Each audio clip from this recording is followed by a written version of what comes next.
You have probably learned a lot from various spiritual teachers, but you might have learned even more from another important source of wisdom, from your own experience. Experience can be a great teacher if you properly grasp the lessons being taught. Not only can you learn from your own experiences, but you can learn from the experiences of others as well. Here's a great example. I was fortunate to live with my guru, Swami Dayananda, for 5 years. I attended a 3-year-long course that he taught at his ashram here in the U.S., and then later I served as manager of that ashram. In addition to what I learned from his classes, I learned a lot by observing him, by observing his behavior, how he responded to difficult situations, what he said, what he did, and maybe more importantly, what he didn't say or do. I remember feeling like I wanted to get inside his head, so to speak, and find out what it was like to see the world through his eyes, through the eyes of wisdom. I wanted to look through the lens of Vedanta. One day, I was standing with him in the lobby as he sipped a cup of coffee just before a class he had to teach. I noticed an unusual look on his face. He seemed upset. Really upset. I never saw him look quite like that before, so I asked, "Swamiji, what's wrong?" He told me that a few minutes ago he received a phone call from India, and he was told that a very close friend of his had just been killed in a terrible automobile accident in the middle of the night. After saying this, he put down his coffee cup, he walked into the lecture hall, and he taught a brilliant class, like always. After class, he sat out for a while in the satsang room with a group of students, including me. I asked him about his friend. He described the tremendous shock and grief he felt after the phone call, and he spoke quite fondly about his friend, Maharajapuram Santanam, who was a wonderful singer of South Indian classical music.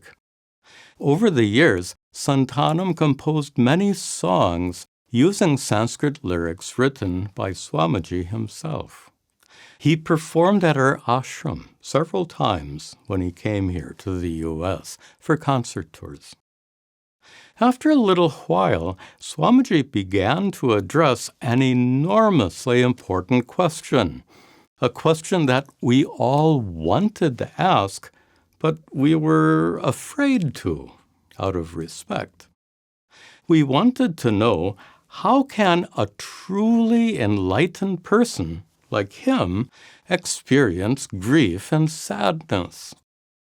He described these feelings as drishta dukkha, a fleeting experience of sadness and grief, a moment of emotional pain.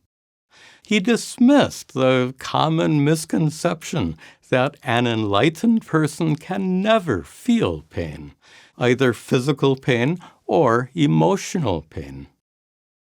Pain, of course, is natural. It's a basic part of the human condition. As long as you have a body and mind, it's inevitable that you'll experience physical and emotional pain from time to time. According to the theory of evolution, pain is necessary for our survival, for the survival of the human species. Let me explain. Suppose you had a deep cut on the bottom of your foot, but you didn't feel any pain at all. You didn't even notice the cut. As a result, you could get a serious infection. You could even die of sepsis or tetanus.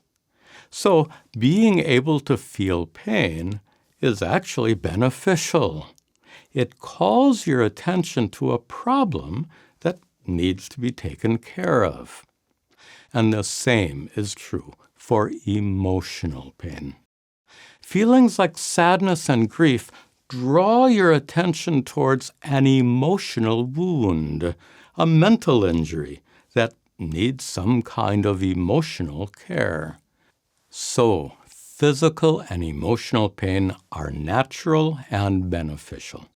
They're also unavoidable in day-to-day life, unless you somehow happen to be completely numb, both physically and emotionally.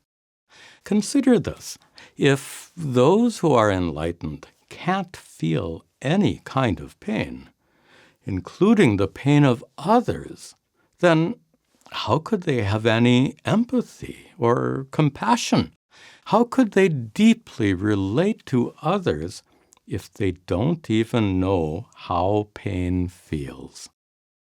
Wouldn't they be strangely inhuman? The fact is, enlightenment doesn't free you from pain, it frees you from suffering. Pain and suffering are completely different, and understanding that difference is crucial in spiritual life. Simply put, pain is an unpleasant and unwanted physical sensation or emotional feeling.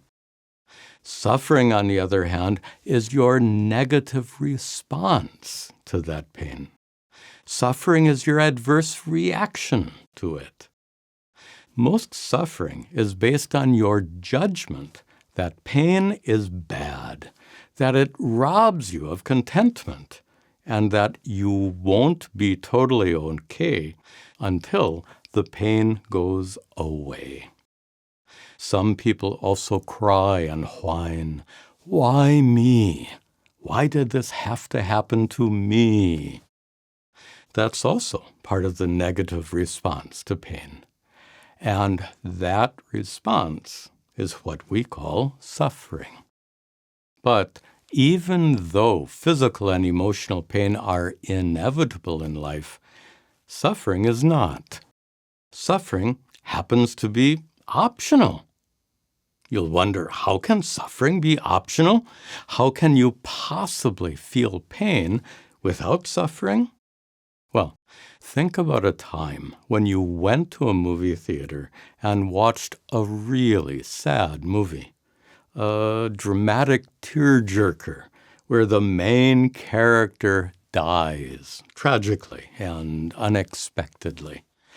You might have left the theater with tears in your eyes, saying, "That's the best movie I've seen in a long time."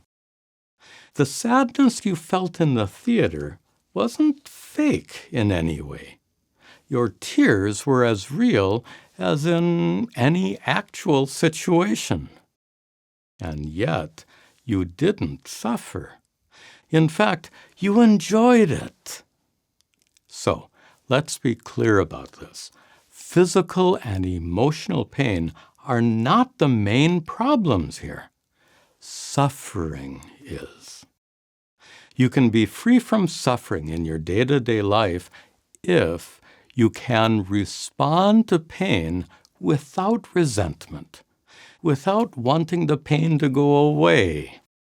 And instead, if you adopt an attitude of complete acceptance and equanimity. But to gain that kind of attitude, you have to understand pain from the standpoint of Advaita Vedanta.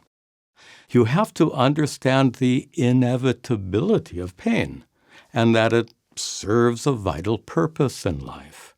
You have to understand that pain is merely a fleeting sensation, like any other experience in life.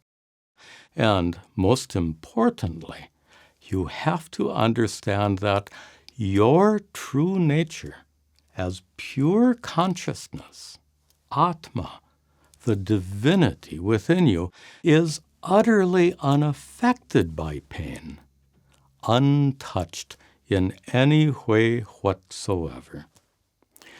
Only then can you remain perfectly peaceful and content in the presence of pain. But here we have to ask, how can consciousness remain utterly unaffected when you experience pain, especially when the pain is quite strong?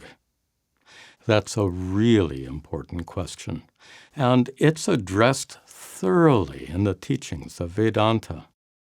There's a powerful metaphor that's often used. When the sun shines on a sacred Hindu temple, the sun doesn't become more holy. And when the sun shines on a pile of filth, it doesn't become tainted in any way. The sun reveals the presence of them both, but without being affected by them. In the same way, pure consciousness reveals pleasant and unpleasant feelings and sensations in your mind, but without being affected by either of them. The teachings of Advaita Vedanta can lead you to personally discover the truth that your consciousness remains unchanged and unscathed in any and all situations. Okay, that's what Swamiji told us in the satsang room. In his classes, he had already taught all this to us before. Even though I understood it then, this incident helped me gain a far deeper appreciation, especially when I saw sadness in Swamiji's eyes, and then saw that it didn't linger. It didn't stick to him. It didn't make him suffer. That is complete inner freedom, the freedom we call moksha. I learned so much from Swamiji, both from his classes and from my experiences with him. In future videos, I look forward to sharing other experiences like this one with you. And I also want to describe some of the mistakes I've made so that you can avoid them. I hope these future videos will help you gain deeper insights into the teachings of Advaita Vedanta.